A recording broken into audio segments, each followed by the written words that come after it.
تمہارے لیے تمہارا دین مکمل کر لیا۔ جو شریعت، جو احکام، جو ہدایات مجھے تم کو دینی تھی تو میں نے آج پوری کری۔ آج سے مراد یہ نہیں ہے ضروری کہ کوئی ایک خاص دن ہو، یعنی وہ زمانہ کہ جب یہ آیات نازل ہو رہی تھیں۔ اللہ تعالیٰ نے فرمایا کہ وہ جو پہلی وحی سے سلسلہ شروع ہوا تھا تمہاری رہنمائی اور ہدایت کا، وہ آج میں نے مکمل کر لیا۔ مکمل ہونا اس مفہوم میں ہے کہ جتنی بات بتانی مقصود تھی وہ ساری بات بتا دی۔ اگر دین میں مثال کے طور پر 100 باتیں بتانی مقصود تھیں اور 99 بتائی جا چکی تھی، تو یہ جو اوپر کے احکام ہم نے بیان کیے ہیں اور ان سے متعلق جو آگے بھی باتیں آ رہی ہیں، یہ بس اب آخری بات ہے۔ اس کے بعد ہم نے جو دین دینا مقصود تھا اس کو مکمل کر لیا ہے۔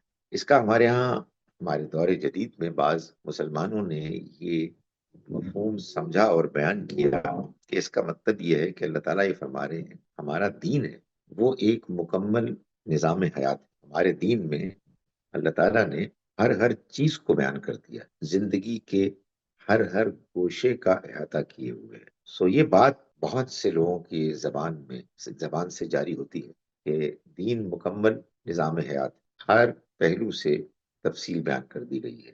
اور جب یہ پوچھا جائے کہ مکمل نظام حیات کا مطلب آپ نے کہاں سے لیا، تو یہی آیت کا ٹکڑا کوٹ کیا جاتا ہے کہ الیوم اکملت لکم دینکم۔ میں نے گزارش کی کہ اس آیت کے ٹکڑے کا مطلب کیا ہے۔ وہ یہ ہے کہ جو اللہ نے دین دینا چاہا، جو اس نے اپنے بندوں کی رہنمائی کے لیے قیامت تک کے لیے دینی ہدایات دینی تھیں، وہ آج کے دن مکمل ہو گئی۔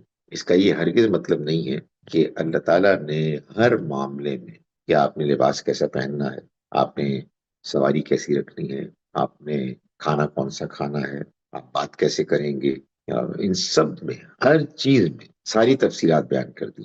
یہ بات نہ بتانی مقصود ہے اور نہ یہ بات کوئی مناسب صحیح بات ہے۔ اتنی تفصیلات بتانے کی کیا ضرورت ہے؟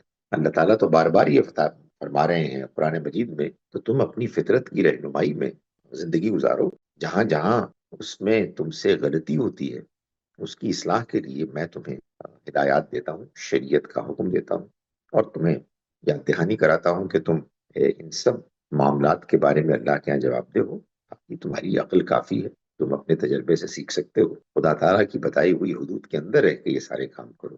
اللہ تعالیٰ نے دین کو اس پہلو سے مکمل کیا ہے، نہ کہ اس پہلو سے کہ زندگی کے ہر گوشے کی وہ ساری تفصیلات کہ جو انسان کو زندگی میں درکار ہوتی ہیں ان کو اللہ تعالیٰ نے بیان کر دی ہے۔ جب آپ اس بات کو مانیں گے کہ جو بات غلط ہے، جو بات قرآن مجید میں بیان ہی نہیں ہوئی، تو پھر اس کے بعد ایک اور کام ہوگا، اور وہ یہ ہے کہ جب آپ کسی معاملے میں بھی دینی رہنمائی چاہیں گے تو آپ اس کی ساری تفصیلات جاننا چاہیں گے۔ ساری تفصیلات تو موجود نہیں ہیں، تو پھر وہ تفصیلات باقاعدہ پیدا کی جائیں گی۔